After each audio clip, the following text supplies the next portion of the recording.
In today's video, we have a meltdown from Democrats because President Trump wants to secure our elections. Secondly, the mayor of Boston has responded to Pam Bondi in one of the most awkward press conferences you'll see. And finally, the White House press secretary went off on the media today.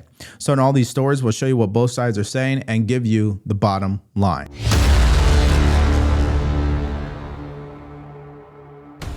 States are now pushing back after President Trump announced yesterday he will be signing an executive order aimed at banning mail-in ballots nationwide ahead of the 2026 midterm. Trump has long blamed mail-in ballots for his 2020 election loss. It's a topic that he says actually came up during his meeting with Russian President Vladimir Putin on Friday.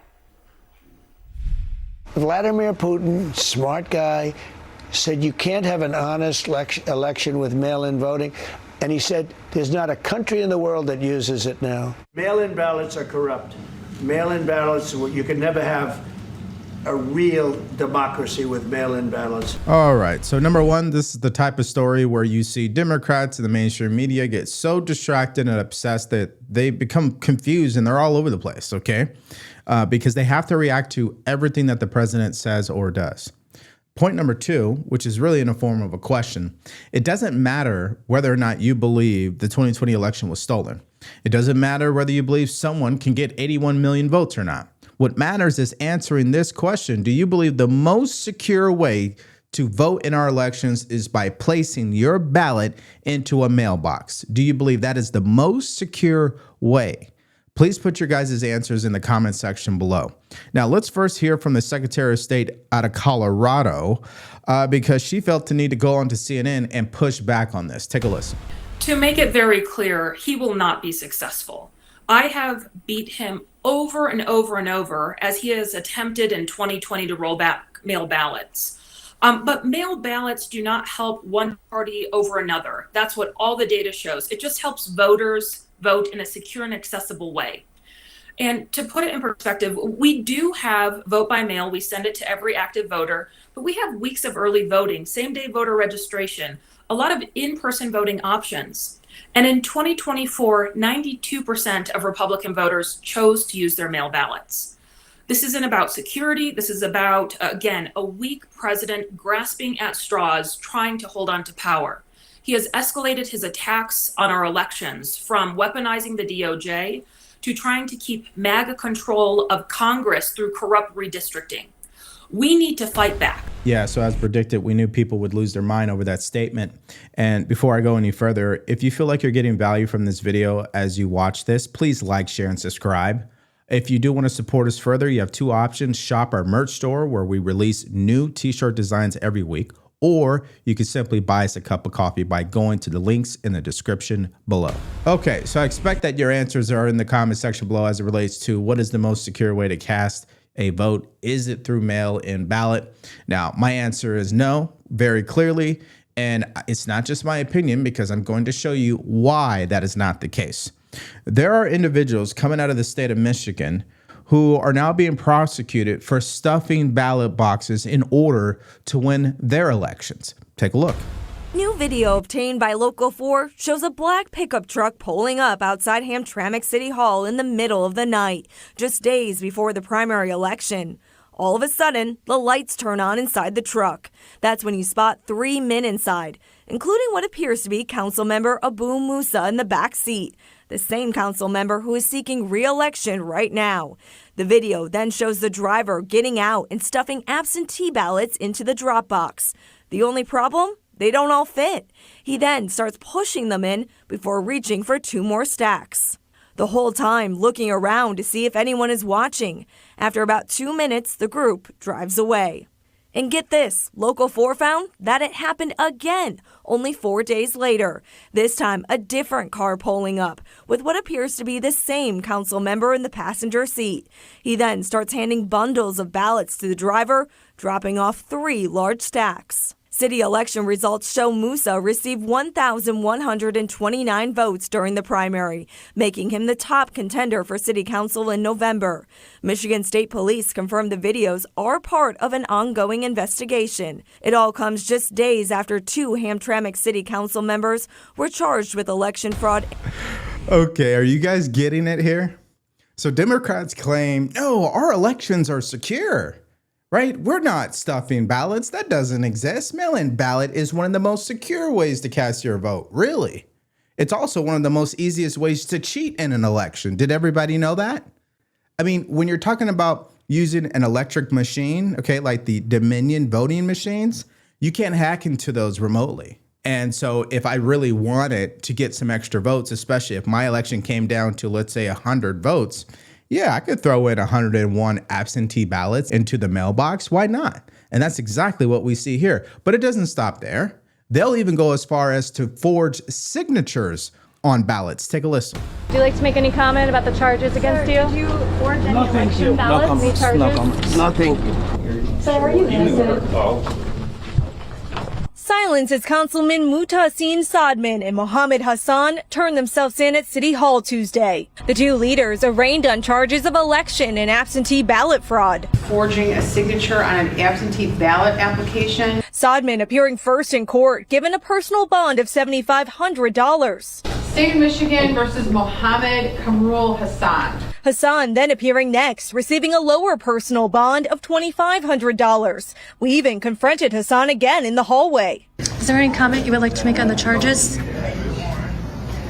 But again, no response. The felony charges were handed down Monday by the Monroe County prosecutor who received the case from the Michigan Attorney General after she recused herself to avoid bias. The allegations stemming from the 2023 election. That's when the city clerk noticed unusual patterns with absentee ballots, including identical handwriting on envelopes and large bundles dropped off at once. 4 current and 1 former council member were originally named in the case, with only 2 being charged. In a statement, Hamtramck's mayor said in part, "We want to ensure fair trial for everyone and justice should prevail in the end." And there is a council meeting tonight at 7. Both of these councilmen, they still have their seat on the council. But the bigger question is, will they show up tonight? And of course, we will be here to find out. I got to ask you a question. What if you could delay your next 2 mortgage payments? That's right. Imagine putting those 2 payments in your pocket and finally getting a little breathing room. It's possible when you call American Financing today. If you're feeling stretched by everyday expenses, groceries, gas, bills are piling up, you're not alone. Most Americans are putting these expenses on their credit cards, and there doesn't seem to be a way out, and we can thank Jerome Powell because he refuses to lower rates. And that's why American Financing can show you how to use your home equity to pay off that debt. You need to call American Financing today before you get to a point where you can't make those payments. Their salary-based mortgage consultants are helping homeowners just like you restructure their loans and consolidate debt, all without upfront fees. And by the way, they're saving customers an average of $800 a month. So all you have to do is call now, 866-890-9392. That's 866-890-9392, or hit the link in the description below. Okay, so a couple of troubling things. Number one, the Michigan Attorney General had to recuse herself. I wonder why that is.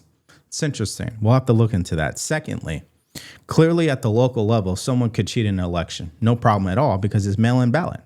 You're telling me I can stuff a ballot box with absentee ballots, forge their signature, and people will count that as a vote. That's exactly what happened. They just finally caught up to it, right? This happened 2 years ago.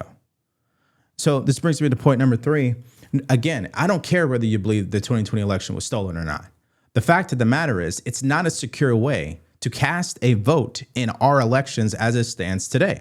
Now, if you're a veteran overseas, that's an entirely different situation, entirely different conversation. I guarantee we could probably find a better or more secured way to make sure their votes are protected and casted, and there's no way to cheat. And so the point here is that even though we show you this story and these clips to prove that cheating does occur, MS Now, I guess is their new name, still doesn't buy it. Take a look. Again, we've long thought about how Republicans have been pushing, especially recently, I think, again, the whole idea of mail-in voting. Just give you an example from Politico. Pennsylvania, leading up to the last election, spent $16 million in that state. In another battleground state, North Carolina, Republicans actually sent in more mail-in ballots last time, again, when Donald Trump won, than Democrats. Is Trump just undermining all that work? Yes, he is. Well, first of all, I want to echo your endorsement of nuts as a bunny. It's a great expression. We should all use it. I do think I'm taking it for my own. Yeah, no, it's all yours. Look, it's Republicans made great ground up in 2024. Trump got a ton of votes this way. And of course, he's undermining Republicans here. And everyone sort of knows it. I don't know if it's part of some other nefarious agenda where he can maybe challenge Democratic victories and try to overturn them and sort of claim that if Republicans or if Democrats win a majority in the House or Senate, it's illegitimate somehow, and then we have all kinds of chaos and God knows what. But yeah, this is definitely counterproductive, and it doesn't seem like it will go anywhere good for Republicans, and certainly, Trump, I'm not sure he knows what he's doing here, but he did it, so this is what he's up to. Okay, so no secret there from MS Now in the way that they see it. Democrats don't believe there's anything wrong with our elections, but they do when they lose an election and they turn around and blame Elon Musk for rigging the election. That's what they did with the 2024 election. All over social media and blue cries, as they call it on their platform, they say that he rigged the election. So I find it interesting how they do that and nobody has anything to say, but okay. Now, point number 2 is more solution-oriented. If I was in charge, here's what I would do. Election day is a federal holiday. Nobody should be working on that day. Number 2, everybody's required physically, if you want to vote, to show up in person, show your ID. And number 3, the only people who should be exempt from that would be military personnel. And the reason why I believe in voter ID is the same reason why you're supposed to have an ID if you're going to rent a vehicle, if you're going to purchase alcohol, or you want to exercise your Second Amendment right and get a firearm. You have to have an ID. It's that simple. If I'm required to do all those things and show my ID, I better be required to show my ID when I vote, because they believe it's that serious. Voting is that serious. It's our democracy. Then treat it like that way by requiring voter ID. And it's not a right. It's a privilege, okay? So there's that. Now, here is what the White House press secretary also had to say about this. Take a listen. The president says that he's starting a movement to eliminate mail-in voting, but states administer elections, not federal authorities. So can you provide any more details about how the White House plans to eliminate that? The White House continues to work on this, and when Congress comes back to Washington, I'm sure there will be many discussions with our friends on Capitol Hill and also our friends in state legislatures across the country to ensure that we're protecting the integrity of the vote for the American people. And I think Republicans generally, and the president generally, wants to make it easier for Americans to vote and harder for people to cheat in our elections. And it's quite mind-boggling that the Democrat Party could stand in opposition to common sense. He wants to ensure election integrity. There were great efforts that were made in 2024. I won't get ahead of myself for Hatch Act reasons to get ahead for the next election, but I can assure you this is a priority for the president. All right, so that actually takes us to the next story, and it's also a priority for the president, which is to crack down on sanctuary city policies and truly get rid of them. And as a result, Pam Bondi, the Attorney General, sent a letter once again to these states threatening that she would freeze federal funding if they do not comply by collaborating with ICE. In other words, getting rid of their sanctuary city policies. Well, the progressive mayor out of Boston, Mayor Wu, responded. She said this. We're here again today because last week, Boston received a letter from the Attorney General of the United States on official letterhead from the federal government threatening to prosecute city officials and withhold federal funds unless we cooperate with carrying out mass deportations.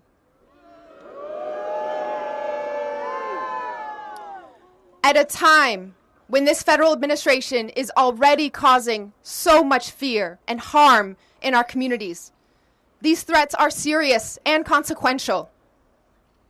But our same communities have told me, loud and clear, that silence in the face of oppression is not an option.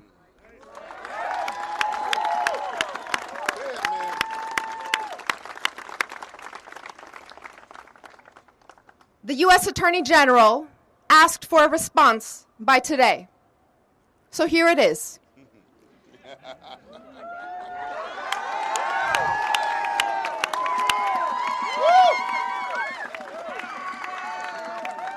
Here is our response. Stop attacking our cities to hide your administration's failures.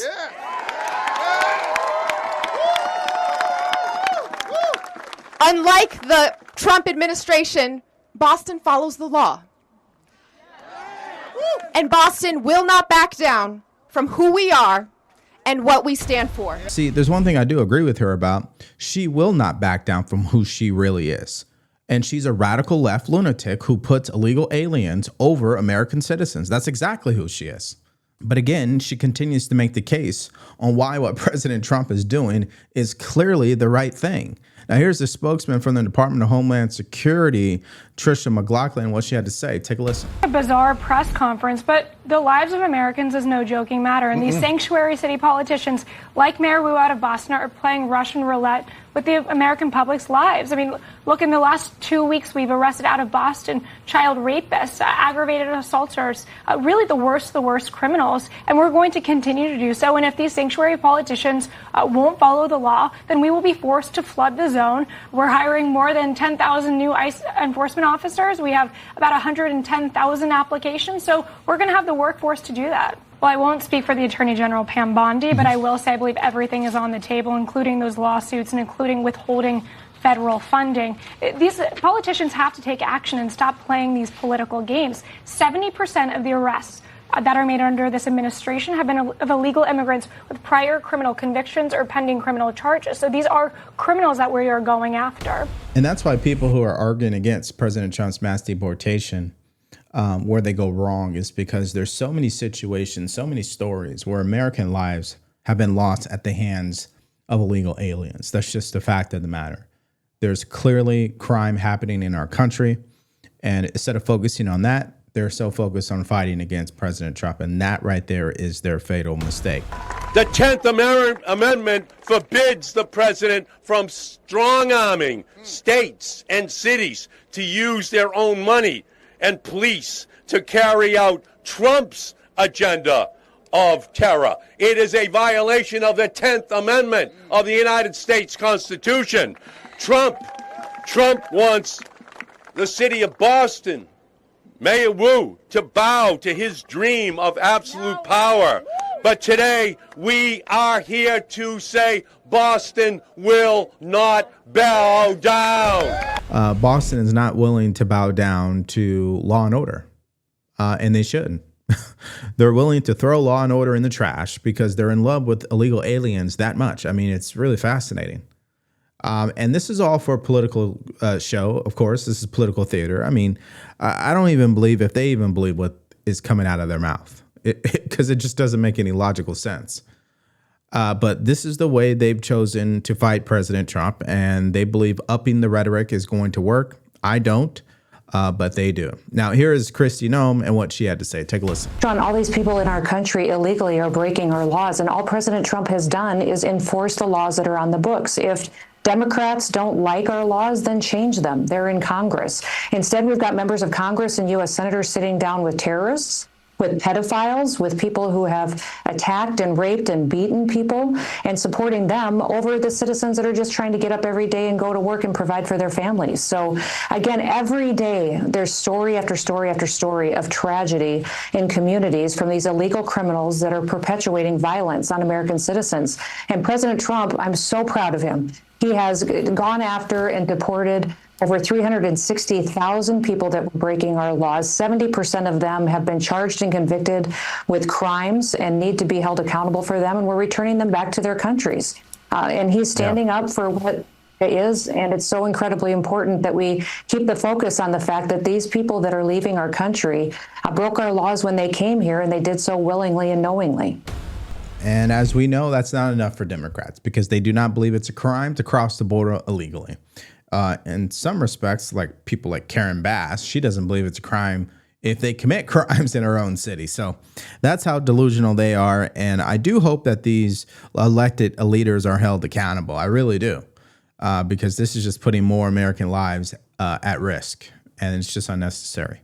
Okay, so next story is a big update from the president. He did a phone interview with Fox News earlier this morning, and it's to give everybody an update regarding Ukraine and Russia. And he did clarify a few things that I think are definitely important.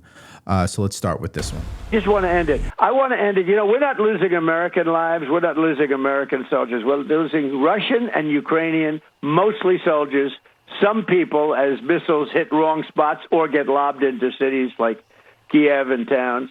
But, if I can save 7,000 people a week from being killed, I think that's I want to try and get to heaven if possible. I'm hearing I'm not doing well. See, this would be a great clip to show the people you know in your life that believe President Trump is an authoritarian leader. He's a fascist, a racist. I mean, all the crazy labels they come up with. And the question you should pose to them, would a fascist openly and consistently show that they are obsessed with saving lives and ending a war? Would they do that? I think anybody with a brain knows, no, they probably wouldn't. Okay, so again, I think that's a great clip from the president. Now, here is another one, and I think this is the biggest one because this was a question coming out of the meeting with Zelensky and the European leaders on Monday. Take a listen. What kind of assurances do you feel like you have that going forward and, past this Trump administration, it won't be American boots on the ground defending that border? Well, you have my assurance, I'm president, and I'm just trying to stop people from being killed, Charlie. Look, they're losing from 5,000 to 7,000 people a week. Yeah, so that's a big update. He promises there will be no American soldiers on the ground in Ukraine as it pertains to security guarantees, and that's exactly what we would want to hear. And I never believed for a second that he would even entertain that. I mean, I think he's well aware how people feel about it. It just doesn't make any sense. So that is good from the president. Now, if we go back to the White House press secretary, she went off on the media for how they covered the president in regards to the meeting with Putin and also his meeting with Zelensky and European leaders. Take a listen. However, one thing that has absolutely not changed is the media's negative and downright false coverage of President Trump and his foreign policy accomplishments. From the beginning of this entire process, much of the left-wing media has been actively rooting against the President of the United States in the pursuit of peace. Initially, the media ridiculously claimed that President Trump was somehow beholden to Russia for even agreeing to have a face-to-face discussion with President Putin inside of the United States. The media said President Trump was making a grave mistake by, quote, legitimizing Putin. They were aghast that President Trump would treat another world leader like a world leader. The media relentlessly attacked President Trump and claimed he suffered a, quote, major defeat for not immediately emerging with a final agreement, even though he said heading into that meeting, this was a meeting to listen and to understand how to move the ball forward. All weekend following those historic U.S.-Russia bilateral talks, we listened to clueless pundits on television trying but failing to claim that the president had failed. The so-called experts in the foreign policy establishment, whose record is nothing but endless wars, trillions of wasted taxpayer dollars, and dead Americans, have the nerve to try and lecture President Trump, who has solved 7 global conflicts in 7 months, about peace. Yeah, every day it's the same old story. President Trump says something, he does something, Democrats lose their mind, they lie about him, the media won't report on it fairly, and you have a country that is continuing to be more divisive. Now, some people say, well, it's all because of President Trump. Well, listen, if someone spit on my car and I shot them in the head, am I going to prison because the guy spit on my car, or am I going to prison because I shot him in the head? I mean, let's be real. The people need to take responsibility. The media needs to take responsibility. The Democrat Party needs to take responsibility. They're too reactionary. They act like they're in high school. And that is what has made our politics more divisive and why people can't trust the media.